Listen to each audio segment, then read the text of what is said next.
Hey people, welcome to What Matters a Long Time Ago. Today we will be discussing a topic that has benefited us through and through. The Industrial Revolution. The Industrial Revolution is the United States of America was immensely victorious in allowing our nation to become an international power. However, behind the success of this economic transformation, there was an odyssey of pain to abide for the workers of factories, mills, etc. There were really atrocious working conditions during the Industrial Revolution era, all caused by the greed of the multimillionaires who owned the operations of the factories and did not care about the people who worked for them, therefore caused extremely poor working conditions. A place where these were very common were the Lowell factory mills. The Lowell factory mills were basically lines and lines of power looms, which were constantly spinning out cotton cloth at the expense of the hazard of the operators. The operators were just females, primarily girls and women aged from 10 to 50 years of age. There was a minuscule amount of ventilation as there were no windows in the mills, just panes to allow light in. This caused unhealthy breathing for the factory workers and spread around bacteria easily. Moreover, the power looms were really dangerous because this consisted of gears and machinery that once they were sped up, if any of your body parts finger, hair, ended up locked inside of the machine, they would literally be ripped off of your body. During the winter, the floors would become wet, dirty, slushy, and slippery from all of the snow, and this caused problems because the workers could slip and fall onto the ground. Since the gear and the machineries were running at such high rates, the resulting noise was also deafening for most of the factory girls. The workers at the factory mostly contained girls. They made about 90% of the mills. Despite them being the majority, the hierarchy of power was favoring the men. This is because they are the ones who ran the factories. The poor ventilation and germs spreading around caused many to have heart failures and other problems in the body.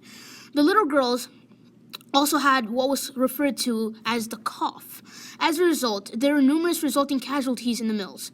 In the end of 1850, there were many Irish girls who had come to the United States because of the Irish potato famine and they needed jobs. They turned to the factories. Many came for curtailed pay. They took lower pay than most of the workers. When they joined the workforce, there was much disease spread. They had brought new bacteria and had spread a kind of fever. This was given to many of the girls they had interacted with. There were many deaths in what was called the acre, the area set aside in Lowell for the Irish to live in. Since the acre was so small and there were so many living in one place, they were squeezed together, causing low hygiene. This again caused numerous deaths and body complications for the Irish girls. The problem with most of the workers was that they were willing to work as long as they received the pay. The people that were to work at the rate of $8 to $10 previously were suddenly supposed to work at the rate of 10 cents an hour due to extreme pay decreases and the greed of the factory owners. This led to the increase of lower class of people. The working conditions themselves were becoming harsher as well. Many of the children that worked at the factories began to have physical deformities. This was due to the lack of sunlight, exercise, and mostly fresh air.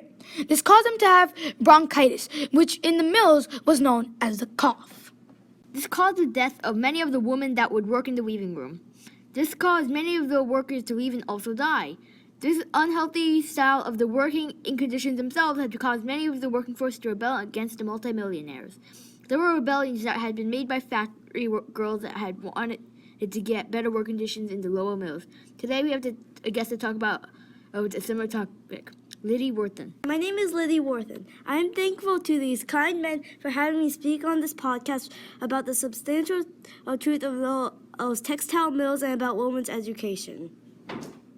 So how were the working conditions in Lowell factories? So the working conditions were very similar to the ones you described. The machines were loud and was scorching hot. And there were only window panes, so there was no air circulation. Once an Irish girl's hair got pulled into the loom and it got very messy. Did you end up getting any injuries? Yes, it was because of a flying shuttle. There are these objects called shuttles that hold the string, and we had to reload the shuttle every 5 minutes, and if you didn't put the shuttle back correctly, it would fly out. So once I had been distracted and had accidentally put the shuttle in the wrong way and it flew away.